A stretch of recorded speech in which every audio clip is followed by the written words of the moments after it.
Hi again, everybody, and welcome to episode 2 of D2Football.com's NSIC weekly podcast.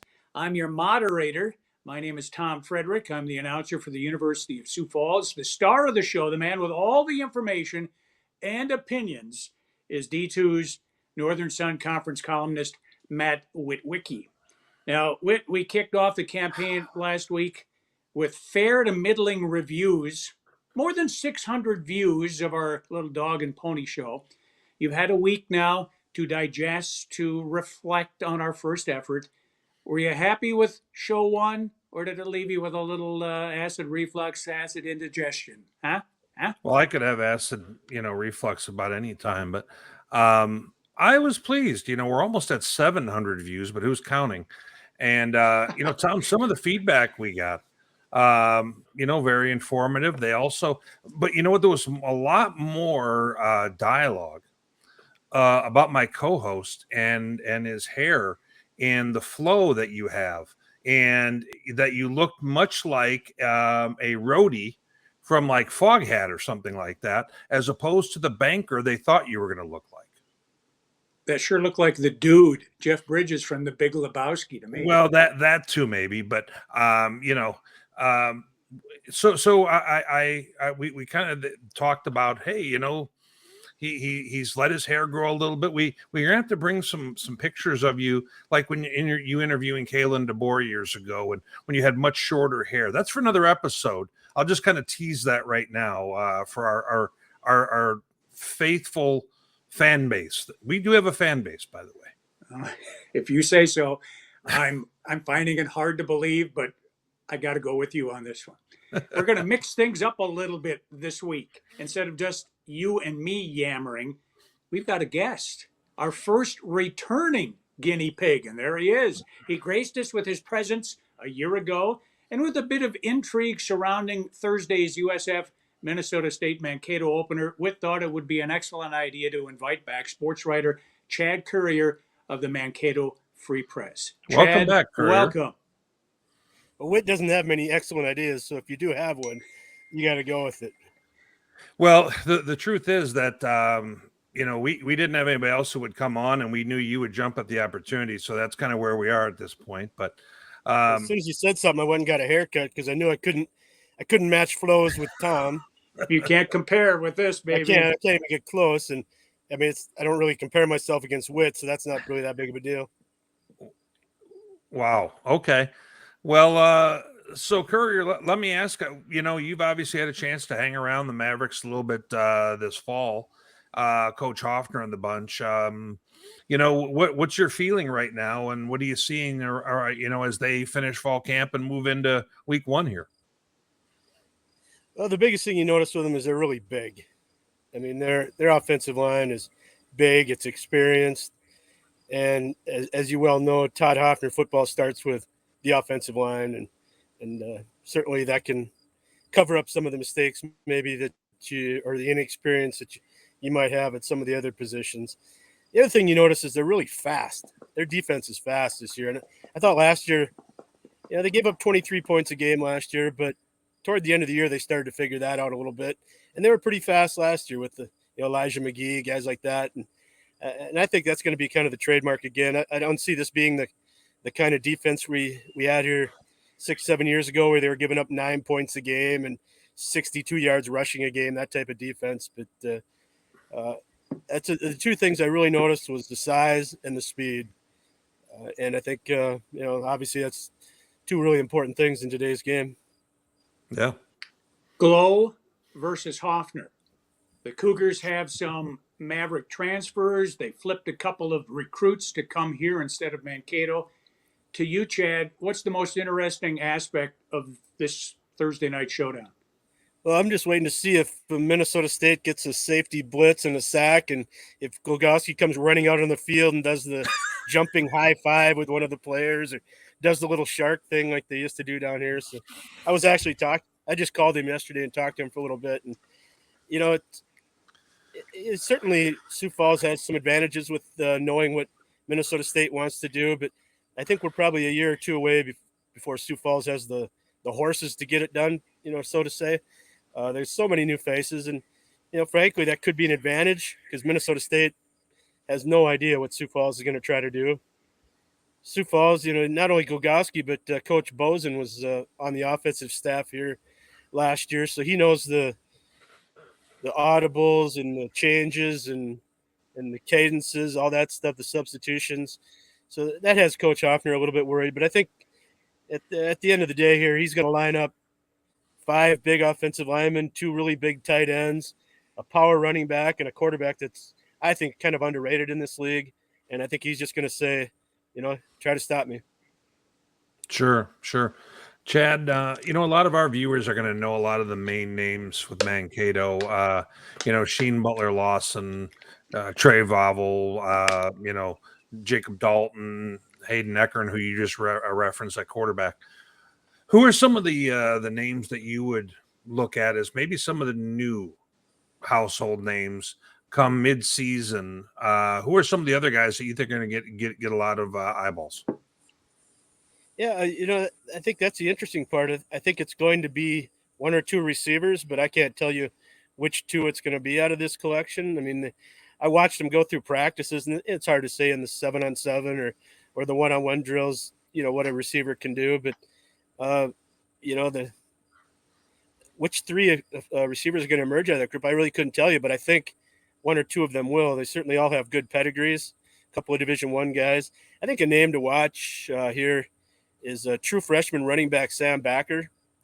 He came from Chatfield. He's pretty highly recruited in this league, and I think some lower Division I's or the FCS was interested in him as well. And he looked really good. And Coach Hoffner doesn't offer a lot of insight, just off the cuff when you talk to him. But he said to me he's going to get snaps this year, and so I started kind of watching him, and I think he's a guy to watch. Maybe not so much this year, but as a 1-2 with Butler Lawson, I think Sam Backer could be a guy to watch.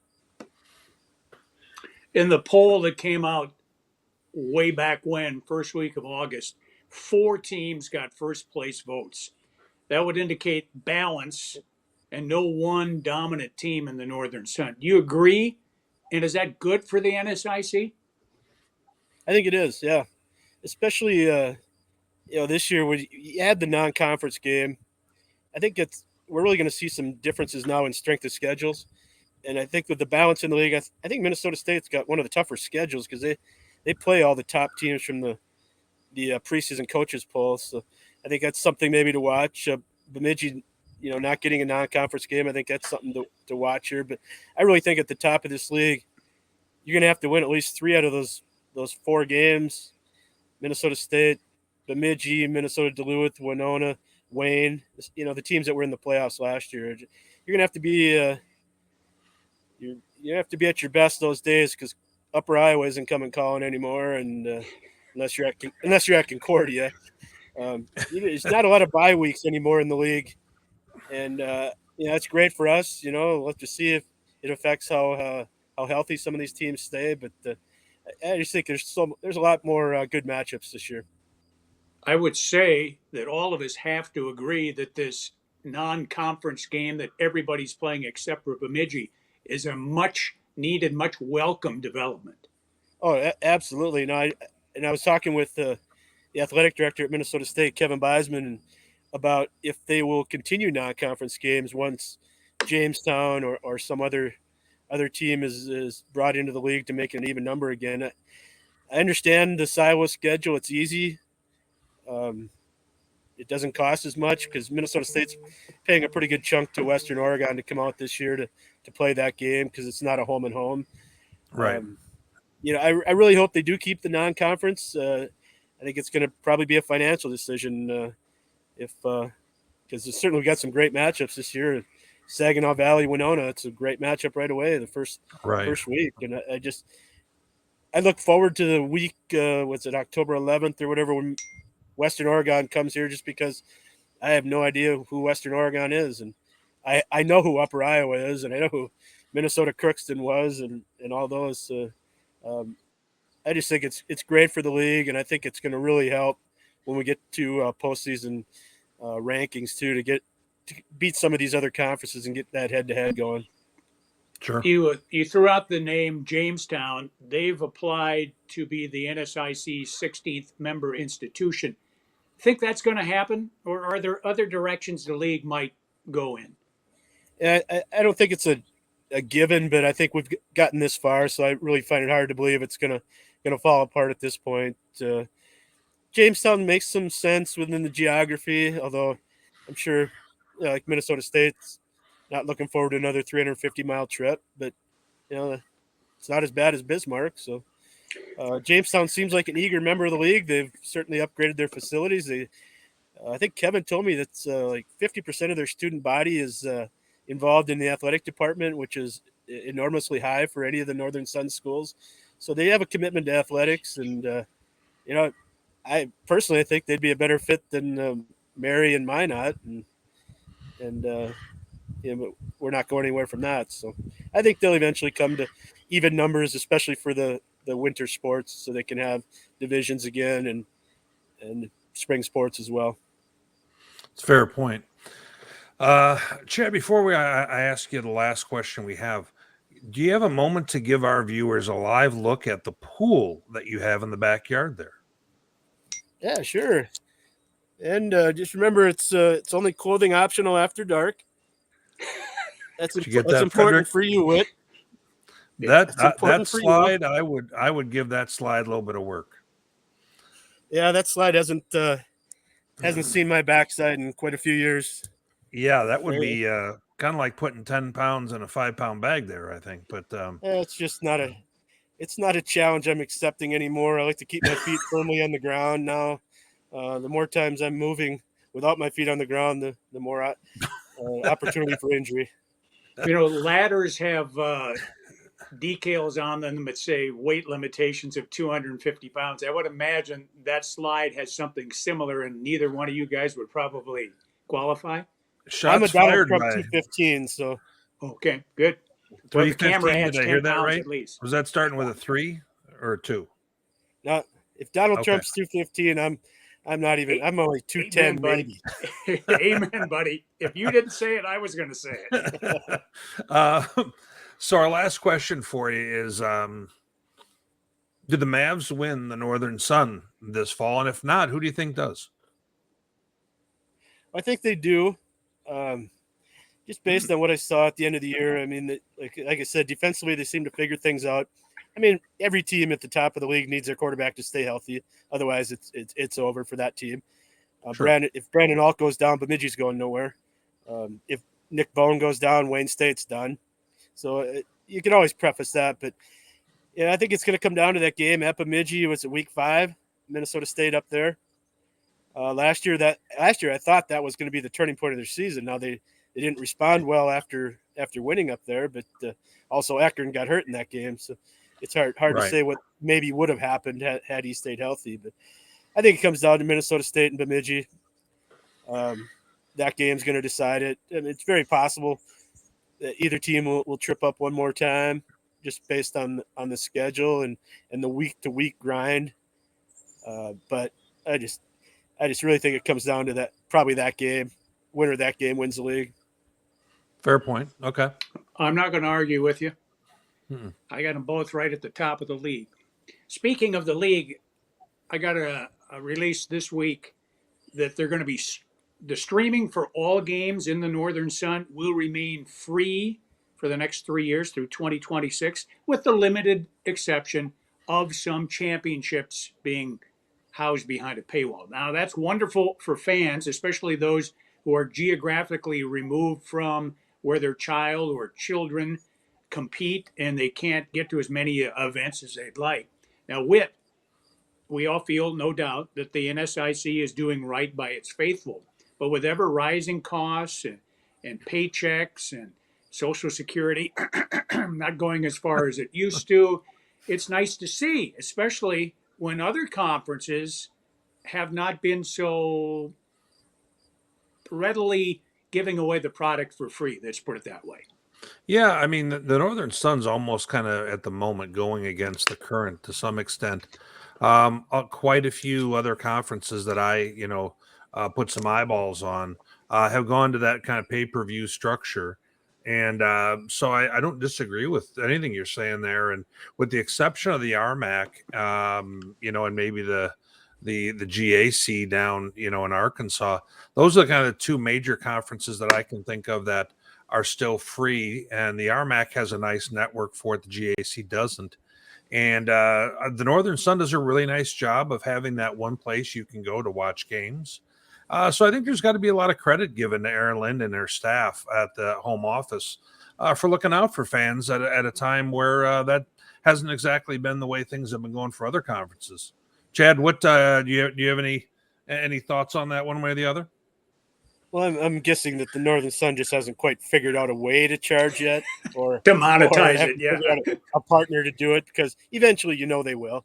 But Sure. I really enjoy a Saturday where I'll sit down and put 4 games up on my screen and watch it, and then I'll try to watch a good out of like a MIAA game, and I'll flip over and I'll remember that they're not doing it for free there, so I'm not going to watch it and get kind of bummed out. But Right. I just think it's a great service, especially in the winter for basketball. I watch a lot of the basketball games, and certainly traveling to basketball games in the winter in Minnesota, North Dakota, and South Dakota can be a challenge for fans. So that's a great service. But I hope Northern Sun does it as long as it can. But it's one of those things eventually it's going to end, and we go through that with hockey here in town. You can't watch hockey games for free on the live stream. Sometimes they're on the local cable channel, but Gotcha. it's just a great service. I'm glad they do it, and kudos to them. Yeah. All righty. Now, this is what our devoted fan base, there is one. They've been waiting for this, the prognostication portion of the podcast. All three of us wise old men, some of us older than others, going to pick the winners in week 1. Up on the screen, we will take a look at all the games in order from the earliest start to the latest kickoff. First one is a non-conference game, and when's the last time we've been able to say that? Not very recently, for sure. Winona, Saginaw Valley State. Whit, what can you tell us about this Michigan school from the GLIAC, Saginaw Valley? What do you think of Winona's chances? I don't see the Warriors picking up a road win here.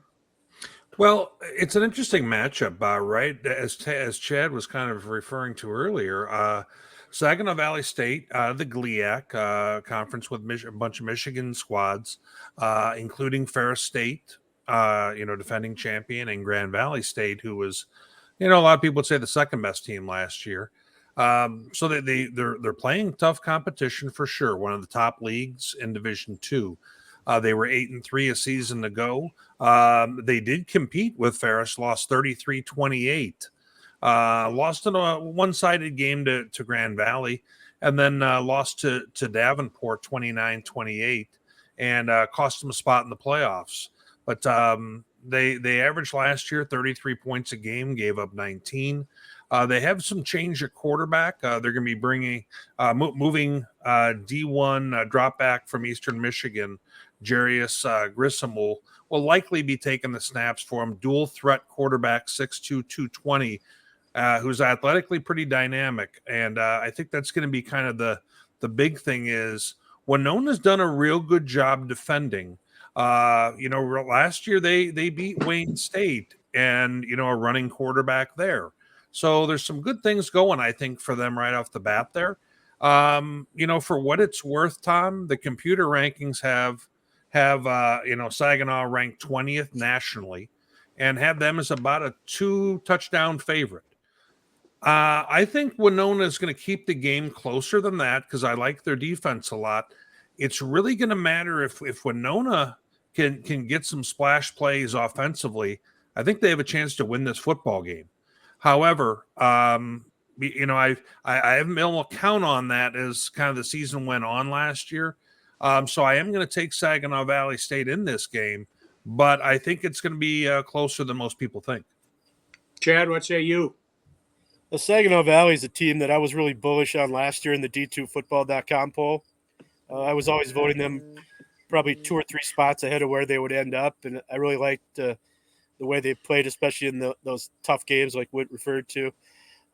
Given that, they had a chance to play a home and home with Minnesota State this year, and they chose Winona State instead. So that tells me they weren't very, very confident in perhaps what they got going. Given that, Winona State just seems like always struggles to score.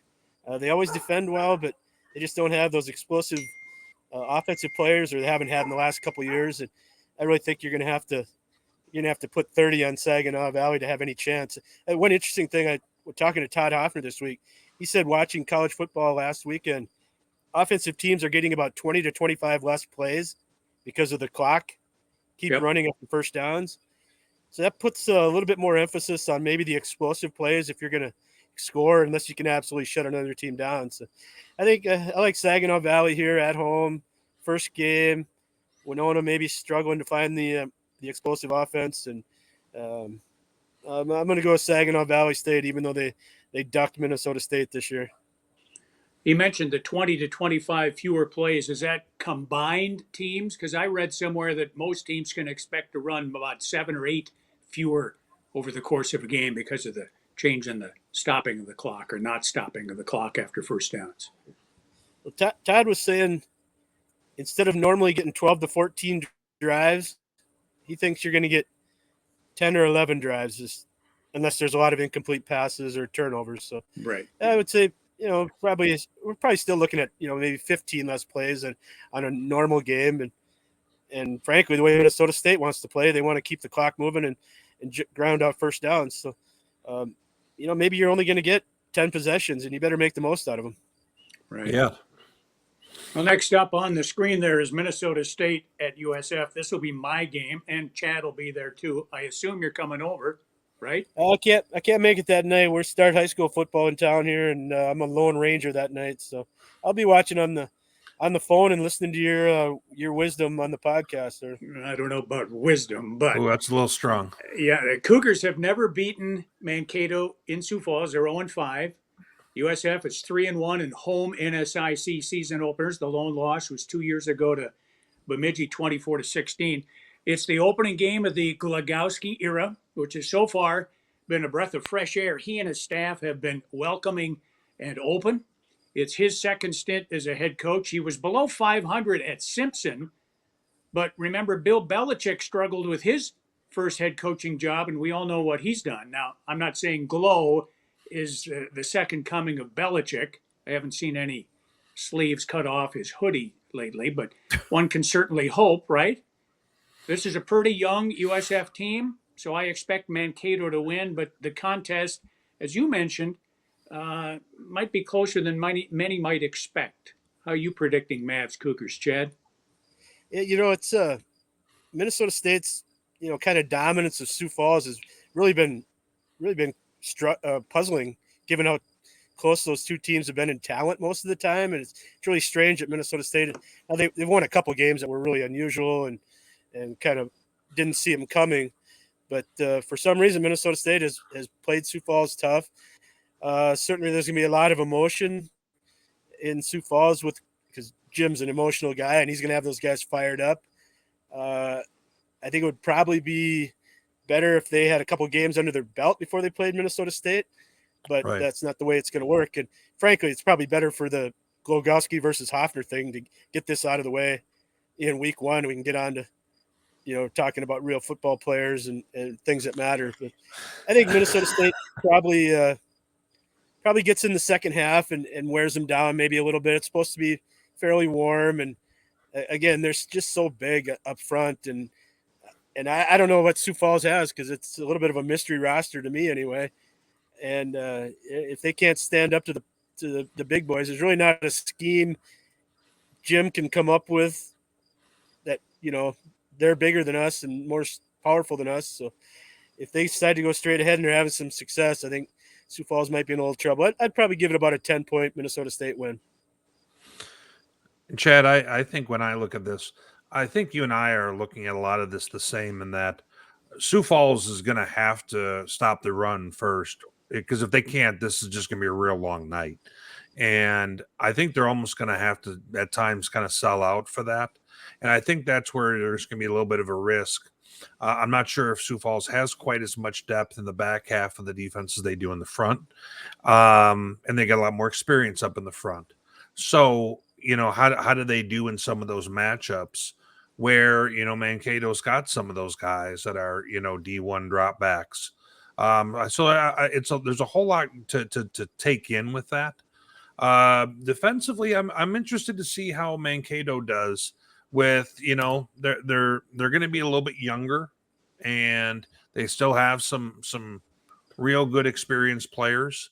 I think Sioux Falls is probably going to be 60-40 pass and look like they're running the air raid right away.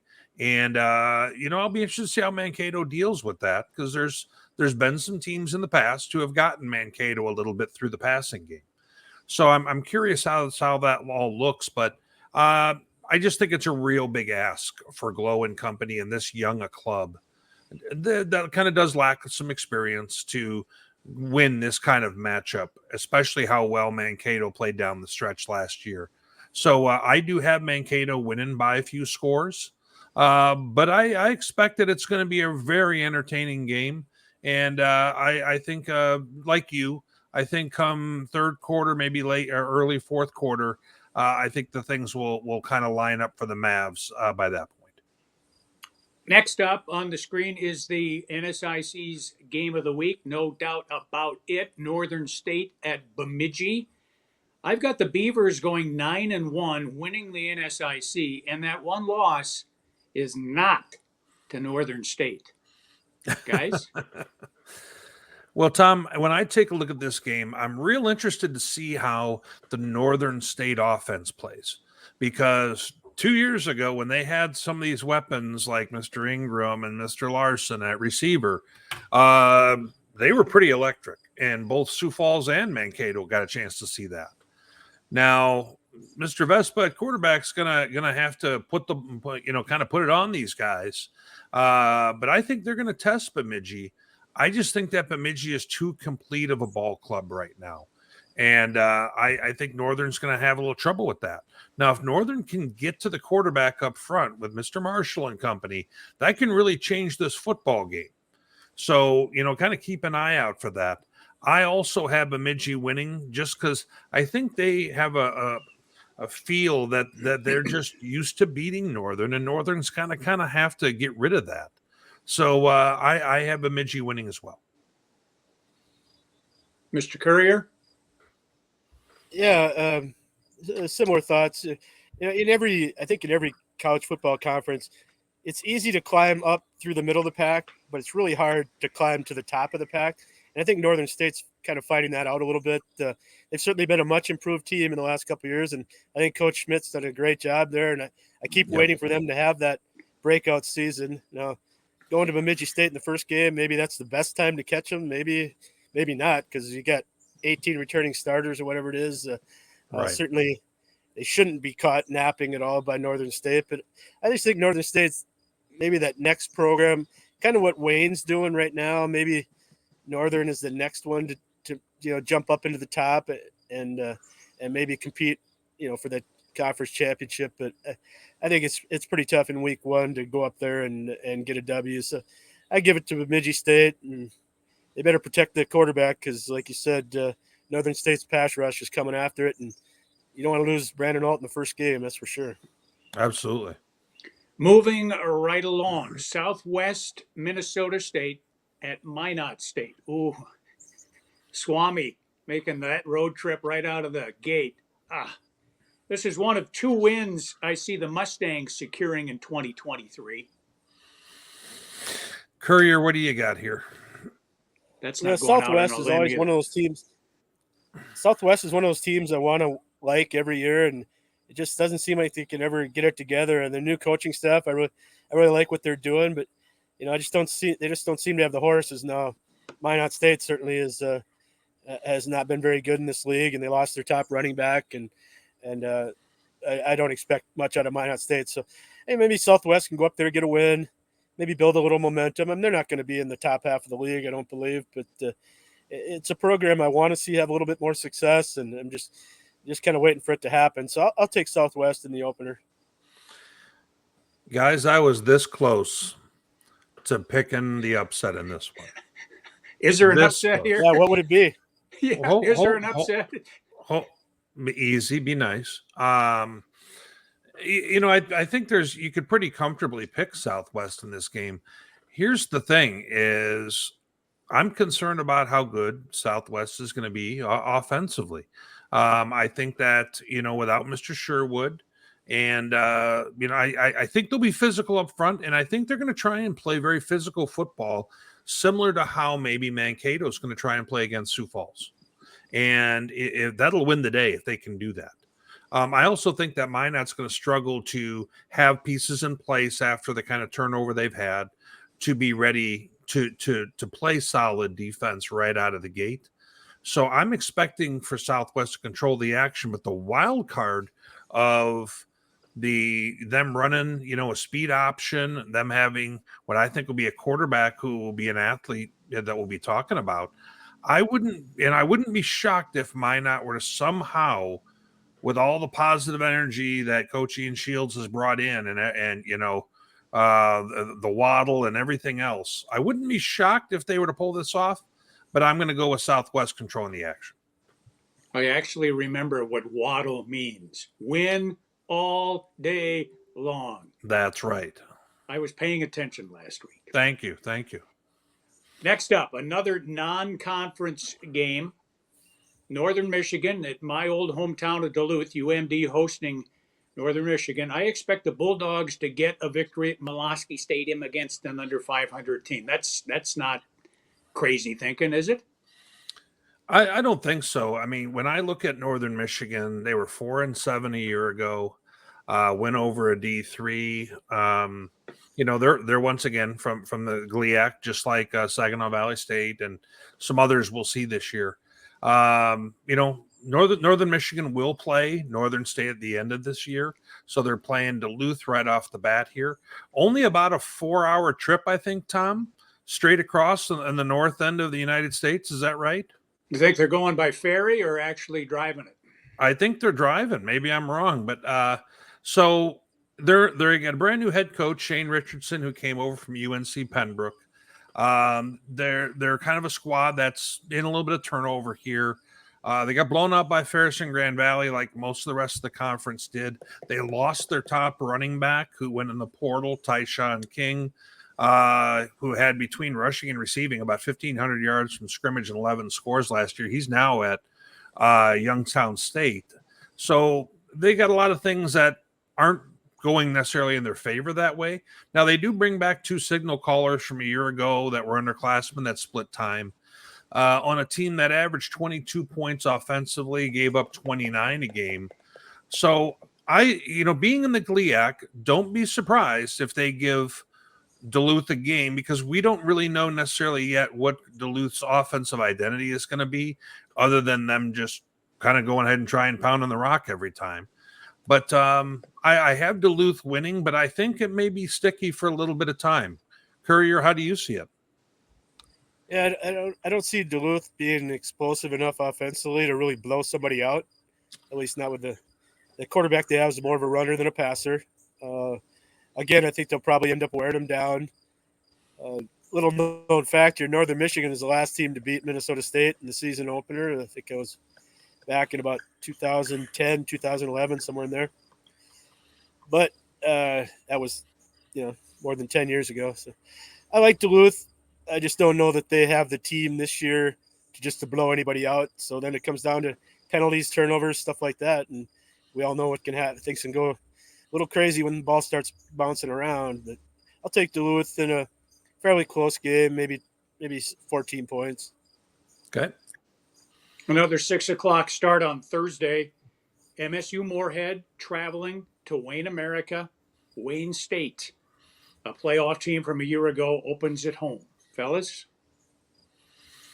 Well, I think we'll see if Wayne State is for real. They certainly had a great team last year.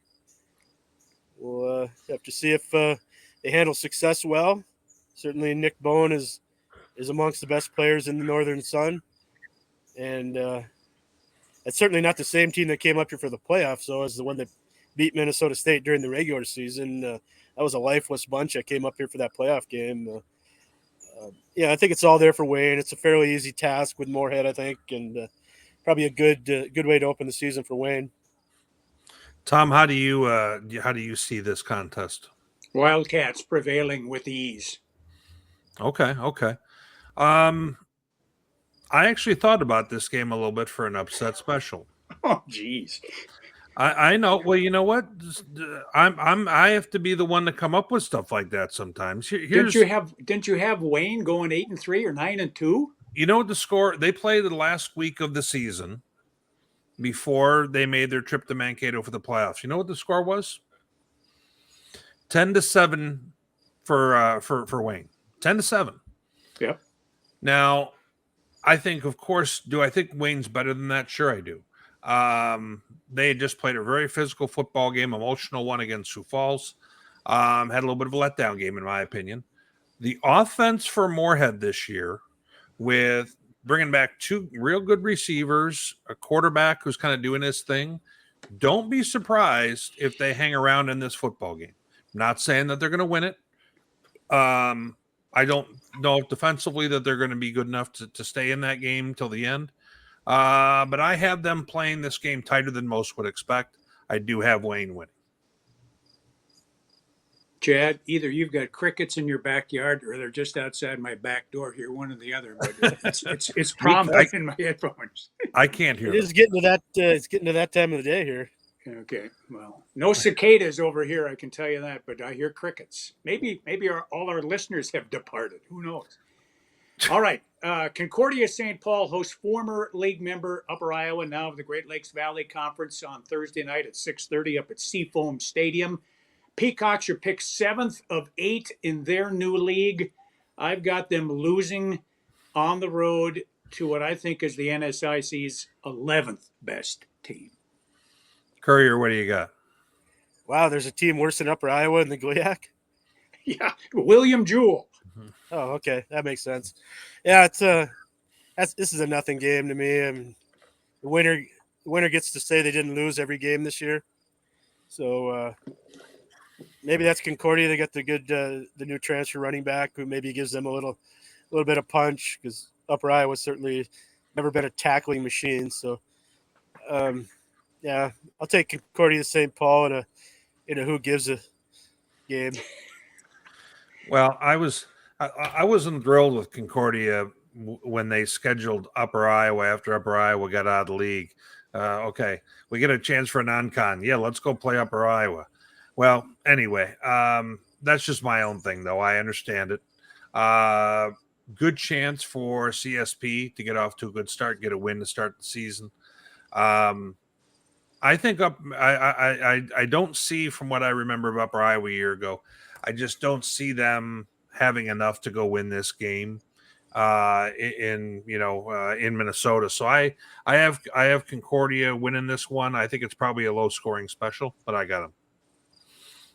Last but not least, Saturday. Yes, there is one Saturday game in opening week play in the NSIC. That's Augustana hosting the University of Mary. And since it is in Sioux Falls, and since the Cougars are off on the 2nd, this affords me the chance to scout the Marauders in person, as USF is at Mary next week.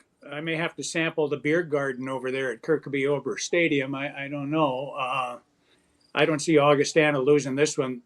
First half of their season, easy peasy. Second half makes my stomach queasy. But Augie to beat Mary. Chad, how about you? Yeah, I mean, this is a no-brainer. I think we all think Augustana is going to be somewhere in the upper half of the league. I don't think they'll be right at the top, but they potentially could be. But they'll be right up in the top 4 or 5, and UMary will not be in the top 4 or 5. Again, UMary is one of those teams. It's had a couple of chances, I think, to break through and move up a little bit in this league, and they just can't seem to have any sustained success. And coming to Augustana on a hot Saturday afternoon, it's going to be probably 100 degrees, and down in the turf, it's going to be even hotter than that. Augustana, I'm going to guess, is going to have a huge size advantage, like everybody does against Mary. So I think Augustana rolls pretty easily in this one. Almost makes you wonder if they might even move up the time for it, from like 1 o'clock to, or to like 11, but we'll see. Just because it's supposed to be right around 100 on Saturday in Sioux Falls for those who aren't in the area here. But I once again was thinking about an upset alert. Actually, I wasn't. Oh God! I I almost did a spit take there, and I hadn't even drunk anything. I think Coach Schillinger's I think he's put in the toughest spot of any of the new coaches. He came in after spring ball started. Names like Kittner and others are not there anymore. So he's really tasked with a lot in this first year. And having to go play an Augustana team that should be able to be a team that's going to be one of the top offenses in the league, maybe even the best. I think it's just a huge ask right out of the gate. So I've got Augie in a pretty one-sided football game, and I'll be interested to see what Coach Schillinger develops over the course of this season. But I think they have their hands full week one. Well, a year ago we started your pet project.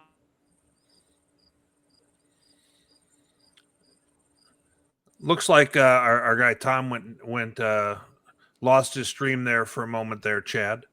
But I don't think it's any editorial comment on any of your predictions. But no, I don't think so either. Then again, maybe it is. Right.